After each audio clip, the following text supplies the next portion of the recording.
د نیوز پریس چینل لیدونکو سلام ستړي مشه په موکړی څو مهمو خبرونو ته د امریکا سنا افغانستان کې د ځواکونو پر پاتې کېدو ټینګار کړای وروسته تر هغه چې د امریکا ولسمشر ډونالډ ټرمپ په بیړه له افغانستان څخه د خپلو ټولو سرتیرو د ستنولو خبره وکړه د سنا جرګې د دفاعي کمیټې مشر په افغانستان کې د امریکایي سرتیرو پر پاتې کېدو ټینګار کړی دی ادم سمیت ویلي افغانان تر اوسه په یوازې ځان د خپل خاورې ساتلو وړتیا نه لري نو اړتیا ده چې تر یو څه وخته په دغه هیواد کې خپل نظامی حضور ته دوام ورکړي کورنیو چارو وزارت وایي پر کابل د پرونی راکټي برید د قربانیانو شمیر لوړ شوی کورنیو چارو وزارت وایي چې پرون پر کابل ښار د ترسره شوي راکټي برید د قربانیانو شمیر لوړ شوی دی د یاد وزارت ویان طارق قریان ویلي چې په یاد برید کې لاس ملکي وګړي وژل شوي او 50 نور ټپیان شوي دي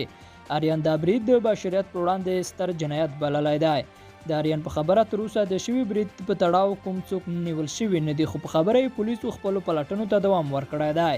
د ډلې ترسره شوي راکټي برید مسؤلیت پر غاړه اخیستی دی په اساس سره د مبارزې کمیسیون غړو د ولسمشر غني په حضور کې قانون ته د وفادارۍ لوړه کړې ده همایون حمید مریم زرمتی عبدالقیوم نظامی د شپږو کلونو سید محمد هاشمی او فاروق القا د 3 کلونو لپاره د دغه کمیسیون غړي ټاکل شوي دي او عبدالله وایي شرایط کې نه دي امریکا د سرتیرو ایستلو کې بیړه نه کوي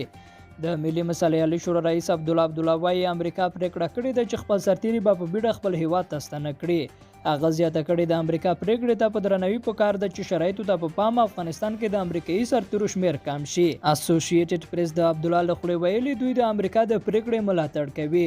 خو اوس د افغانستان وضعیت دې ته نه دی آماده چې د سرتیرو شمیر د تر ټولو کمې کچې ته راټیټ شي لیدونکو له ملته مننه ښې چارې